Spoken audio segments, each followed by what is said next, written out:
Ассалаумалейкум жігіттер, бізде Grand FL автокөлігі 2024 жылғы. Ол көлікке біз EUR қондырып жатырмыз. Соның ішінде біз тоқ жағын подключение жасайтын боламыз.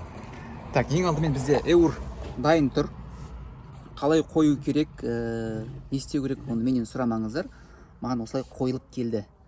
Жалпы интернетте ақпараттар көп, қалай қою керек, яғни ешқандай рулевой колонка шешесіз, қоясыз, негізі онда ешқандай қиындығы жоқ. Ең бастысы бізде қазір тоқ жағын жалғау. Бізде тоқ жағында бізде дайын штекер бар. Көрсете жіберейін, дайын штекер бізде. Так. Силовой. Мынандай силовой бар. Яғни үлкен предохранитель, аккумуляторға жалғанатын. Плюс-минус аккумулятор жалғанады. Оны кейін түсіндіріп жатамын. Содан кейін бізге керегі üzerinde управление штекері бар. Жалпы екі штекер. Жалпы негізі екі штекер. Так, EUR-ға қарап жіберсек, бізде мұнда штекерлер жалғанған. Сөйтіп жоғарыға кетіп, мына бөлікте бос болып шығып тұр. Осы штекерге біздің осы дайын новый штекерін жалғанады. Так. Осылай жалғаймыз. Енді қай провод қайда жалғану керек, қазір мен схемасын салып жіберемін. Енді мынауымыз біздің жаңағы айтып өткен үлкен силовой проводымыз. Плюс, минус, қызыл плюс, қара минус жалғаймыз. Мына жерге осы жерге жалғаймыз да кейін жаңағы аккумуляторға тартатын боламыз. Ол енді оңай. Ең бастысы бізге не керек? Бізге қалған проводтарды жалғау керек. Қазір мен бөліп алған проводтарым ең бірінші провод. Содан кейін ең бірінші оранжевый. Бірді мына жақтан санаймыз. Бір, яғни арабша санаймыз. 1, 2, 3, 4. Себебі ар жақта солай келінген. Түсінікті ғой, бірінші провод біздің оранжевый, ол біздің зажиганияға кетеді. 2 мен 3-ші провод бізде компьютерге жалғанады. Оны қазір айтамын қайда жалғау керек екенін. 3-ші провод, ақ проводымыз біздің жаңағы прибордағы рульдің суреті бар ғой, ошибка шығатын рульдің сары. Соған жалғанады, приборға кетеді. Ақ, қара бізде массаға кетеді. Мінекей, бізде массамыз осындай дайын тұр. Демек 3 проводты бөлек алып қаламыз, ал қалғанын ары қарай жібереміз. Жалпы негізі 8 провод, 7-еуі бар, 1-еуі жоқ. Оның 3-еуі мында қалып қояды, яғни 1-еуі ең біріншісі оранжевый, міне. Сары дейміз бе, қалай қазақша бар. Ол бізге зажигание етеді. 2 мен 3 көліктің компьютеріне кетеді. Ол тахометр және де спидометр. Тахометр мен спидометр неге біз компьютерге жалғаймыз? Себебі бұл көлік немен жұмыс істейді? Коншинамен жұмыс істегендіктен приборда тахометр мен спидометрге сигнал келмейді. Сигнал келеді, бірақ тахометр коншина арқылы жұмыс істегендіктен бұл көлікке жаңағы приборға жалғана алмаймыз. Сол үшін компьютердің өзіне жалғанамыз. 2 мен 3-ті тахометр мен спидометрді компьютерге жібереміз. 4-шісі ақ. Жаңа айтқан щиток приборға рульдің ошибкасын лампысына жібереміз. Ар жағында астында бізде 2 жасыл бар. Жасыл сары және де жасыл. Ол біздің диагностикалық разъемға кетеді. Енді мен не істедім қазір? Көрсетіп жіберейін. Мүмкін біреуіңіз EUR қондыратын болып жатсаңыз, сіздерге пайдасы тиіп қалар. Мінекей, 2 мен 3 бізде біреу тахометр, біреу спидометр деп айттық. Компьютерді шешіп алдым, ыңғайлы болу үшін жерден распиновка цифрларын көретін боламыз. Қараймыз, бізде тахометр және спидометр жалғау үшін мына бос пиндар бар. Ол F4 және де E3 деген. 2 пинді көріп тұрсаңыз, мына ақ точкасы жоқ. Орындарында осындай ақ пластмасы болды. Суырып алып тастаймыз екеуін. Біздің жаңағы немізді жалғау үшін. EUR-ға тахометр пен спидометрді жалғау үшін. Бұл штекер, бұл компьютерде 2 штекер, X1, X2. X1 үлкені, бізде X2-сы керек. Яғни мына штекер керек, кішкентай штекер. Үлкенін қозғамаймыз. Крышкасын ашып аламыз былай. Мына жерде крышкасы болады. Жанында фиксатор, екі жанында.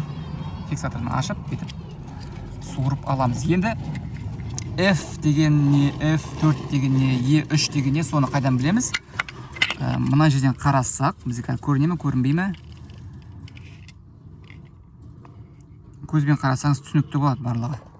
Мына жерде A, B, C деп төменгі жақта жазылып тұрмын әріптер. 1, 2, A, B, C, D, F, G. Мынау әріптер, ал мына қатар сандар. Қазір көрсетіп көрейін, мінекей. Төменгі жақта әріптер, ал мына бұрышта сандар. Тіпті штекердің мына бөлігінде жазылып тұрады, мінекей. Қазір фокус алып көрейік. Ай, көрінбейді ау деймін. A деп тұр, міне A, B, C, D, мінекей. D деп тұр. Сөйтіп, біздің керегі F4, яғни мына контактымыз қараның қасына тұрған. Қазір орны бос тұр. Одан кейін E3 деген мына контакт қара бос тұрған. Мынандай пластмастарын алып тастадым. Екі проводты әкеліп қойдым компьютер жаққа қарай. Енді бізге не керек? Жаңағы мұны ішіне жалғайтын өзінің осындай мамкасы болады. Мына мамкасы, комплекттегі мамкасы келмейді осы. Мынау келмейді никак. Сондықтан мына штекерде қандай мамка, сондайдың екеуін алу керек болды ғой. Екеуін алып, мынаны кесіп тастап, жалғап, жаңа орындарға тығып жіберу керек. Содан кейін мына екеуі бізде. Мына екеуі компьютерге кетті, түсінікті. Ал мына екеуі схеманы қарасаңыз түсінесіз, қазір видеоның соңында схеманы қойып қоямын. Ал мынау бізде біздің диагностикалық разъем кетеді. Диагностикалық разъем ол бізде мына жерде тұр. Міне, диагностикалық разъем. Осының артына жалғанады. Қайда жалғану керек? Схема бойынша қазір соңында айтып өтемін.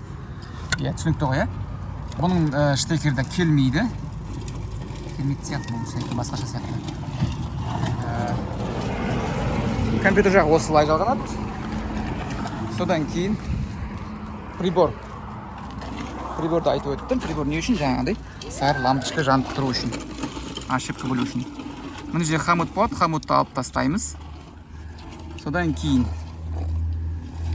мына сары бөліктен қара бөлікті шығарып алу керек бізге. Түсінікті? Ол үшін не істейміз біздер? Ол үшін мына жерде өзінің фиксаторы болады. Қазір мына былай алынбайды. Қазір мен ыңғайластырып шешіп алайын, сосын сіздерге көрсететін боламын. Мына қара, мына сары тесіктің ішінде болады, яғни бүйтіп тұрады, кіріп тұрады осылай. Сарыны сәл ашасыз да, қарасын осылай суырып аласыз. Енді бұл жерде бізде 20-шы контакт керек. 20-шы контакт дегеніміз жаңа прибордың лампочкасына барады. Оны біз қайдан табамыз? Так, қазір. Мына жерде бізде сандар бар. Қазір камера көріне қойса жақсы әрине. Бірақ та дегенмен өзінің сандары болады. Сандар бар екен. Міне, мына бірден басталады. Бір деп тұр мына жерде домалақтың ішінде. А мына жерде бізде 13 деп тұр. Яғни бірден бастап 13-ке дейін. Астын дұрыстап қарасақ 14.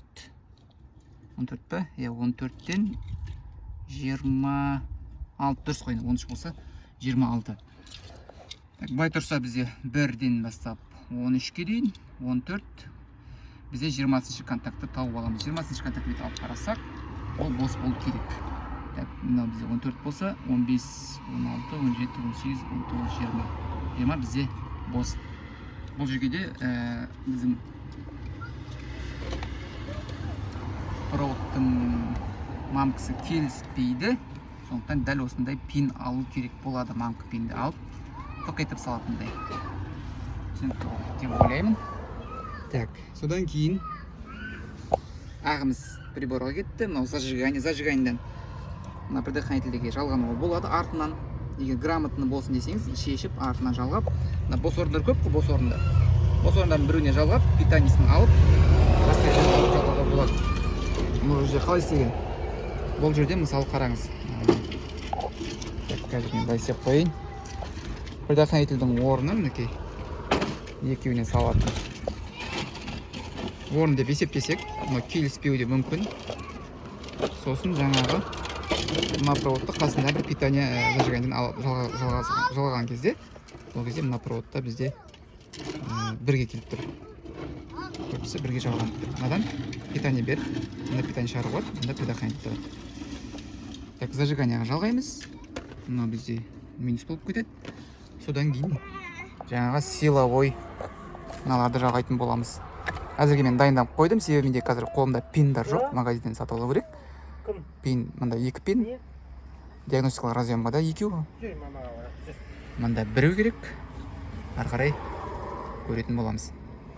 Так, енді силовой проводтар жалғаймыз, яғни аккумуляторге плюс пен минусты жалғау керек болады. Так, біздің жағдайда мынау дайын біздің проводымыз, мынау эурға қосылады. Эурға қосылып былай кетіп, мысым жерде предохранитель бар. 50 амперлық сөйтіп келіп жаңағыдай мынау аккумуляторге плюс пен минусіне қосылады. Так, мен бірақ басқаша істейтін боламын. Сәл басқашалау. Не үшін? Себебі егер мынаны жалғайтын болсам, мына предохранитель іште қалып қояды. Олай да жалғауға да болады, бірақ та дегенмен мен басқаша істегім келіп тұр. Ол қалай? Ол бізде мына жерде предохранительдер бар. Тоже силовой предохранительдер. Силовой неге үлкен? Неге силовой? Себебі ол үлкен нәрсеге жауап береді. Мысалы 25, 40, мынау мысалы АБС, там тағы бірдеңе, там ішке кететін генератор, үлкен нәрселер жауап береді. Мына жерде бір бос орын бар.